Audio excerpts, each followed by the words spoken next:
Assalamualaikum warahmatullahi wabarakatuh. Selamat pagi, salam sejahtera ya buat para guru dimanapun Anda berada, khususnya yang berada di Oku Timur ya.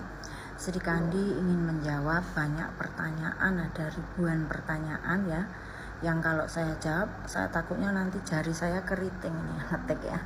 Jadi saya jawab sekali ini, tapi sudah menjawab banyak pertanyaan ya, yaitu masalah kemarin yang kita sudah sampaikan lewat video TikTok saya, yaitu gaji ke-13 dan THR untuk guru penerima tunjangan sertifikasi dan tambahan penghasilan, tamsil ya.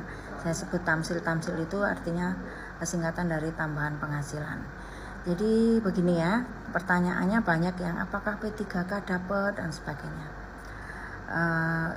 Di PP nomor 14 tahun 2024 ya, itu disebutkan di situ bahwa yang mendapatkan tunjangan THR ya, pemberian THR dan gaji ke-13 buat para guru penerima tunjangan profesi, kemudian P3K, itu yang pertama adalah PNS ya, di pasal 1 ayat 1-nya PNS, yang ayat 2-nya itu P3K. Yang selanjutnya masih banyak ya, ada Polri dan sebagainya kayak gitu. Jadi kalian P3K juga berhak menerima gaji 13 dan tunjangan hari raya ya.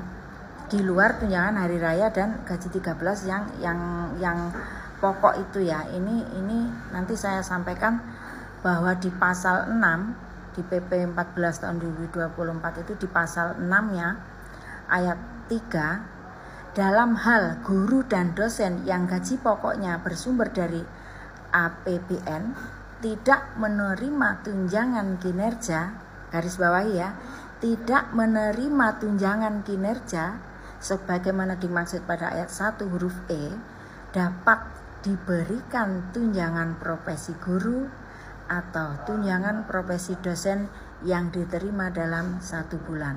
Dapat, yang tidak menerima tunjangan kinerja. Jadi ada daerah-daerah itu yang tidak memberikan tunjangan kinerja karena ya tergantung daerahnya, kemampuan daerah masing-masing.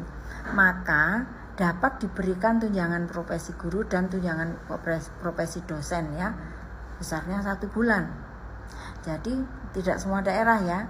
Kemudian di ayat 4-nya, ayat 4, bagi ya dalam hal guru yang gaji pokoknya bersumber dari anggaran pendapatan dan belanja negara tidak menerima tambahan penghasilan atau yang sering saya tingkat dengan tamsil atau TPP ya, sebagaimana dimaksud pada ayat 2 huruf E, dapat diberikan paling banyak sebesar tunjangan profesi guru dan paling banyak sebesar tambahan penghasilan guru.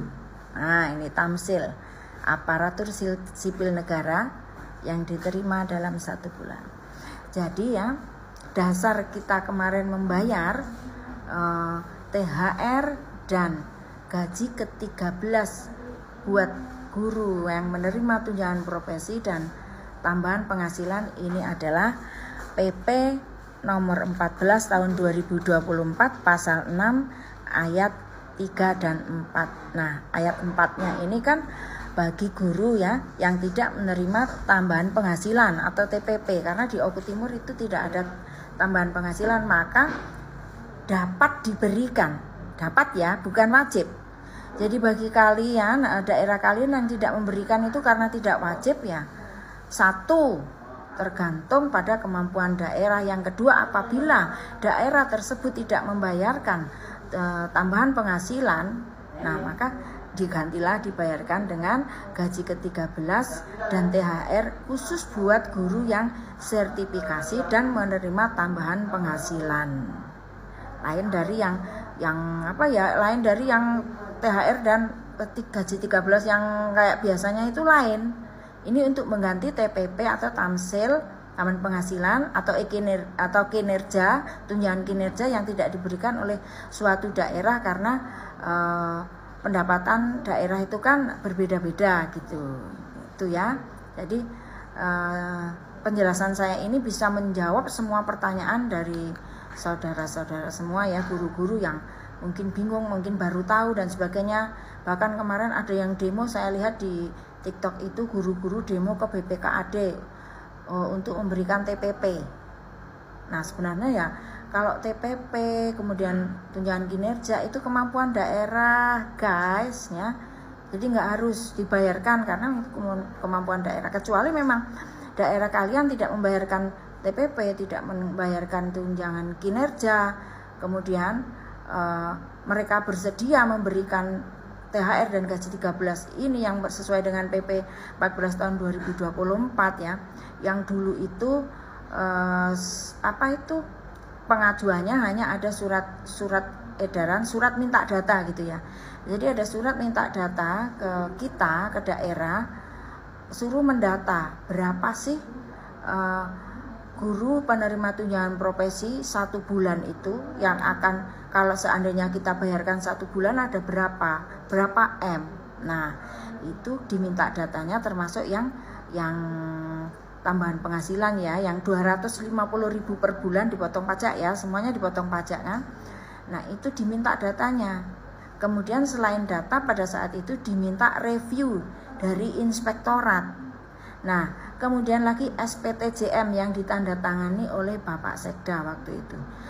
Pertama ditandatangani kepala dinas, kemudian SPTJM itu disampaikan ke BPKAD, ditandatangani oleh Sekda. Nah itu semua adalah syarat-syarat untuk mengajukan, pada saat itu mengajukan ini loh data kami mau bayar sekian. Nah pada saat itu juga seandainya daerah itu ada anggaran, maka dibayarkan dulu uangnya itu dari daerah membayarkan, nanti pemerintah pusat akan mengganti, ini loh duitnya ditransfer, ini kembalian uang yang kamu bayarkan kemarin, kayak gitu. Itu runtutan ceritanya ya, bagi kalian yang nggak tahu nih saya ceritakan dulu seperti itu. Tapi seandainya daerah yang waktu itu tidak gercep, tidak menanggapi surat edaran itu ya tentunya ya lewat gitu ya. Satu, daerah itu tidak memberikan tunjangan kinerja, tidak memberi tambahan penghasilan, dan tidak merespon surat tersebut ya walau alam ya lewat gitu ya. Ya alhamdulillah kita gercep waktu itu, wah dengan segala ini, karena itu waktunya sangat terbatas. Jadi saya kesana kemari ya, ke inspektorat kesana kemari untuk inspektorat juga mereview. Terima kasih banyak pokoknya buat ya inspektorat, buat yang terutama buat BPKAD ya, yang sudah merespon para guru nih ya, untuk tunjangan guru ini yang selama ini alhamdulillah kami koordinasinya bagus ya, kerjasamanya bagus, jadi selalu gercep kayak gitu. Ya itu yang saya sampaikan.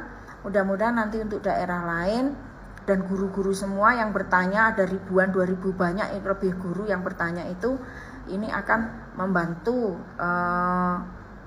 menjelaskan dalam satu video, tapi sudah menjawab beberapa pertanyaan. Dan ada juga yang komennya nggak enak gitu ya. Ya anggaplah angin lalu aja, karena dia nggak tahu ya. Karena kalau guru yang cerdas itu justru diberi penjelasan seperti ini senang, alhamdulillah, terima kasih ya. Kalau yang nggak cerdas itu ya ada sih satu guru yang nggak cerdas, jadi komennya nggak enak gitu ya. Nggak masalah itu ya, saya ketawain ya, senyumin aja. Ya makasih semuanya ya, mudah-mudahan ini menjadi pencerahan bagi kalian semua, membantu. Tetap semangat, guru hebat Indonesia kuat. Assalamualaikum warahmatullahi wabarakatuh.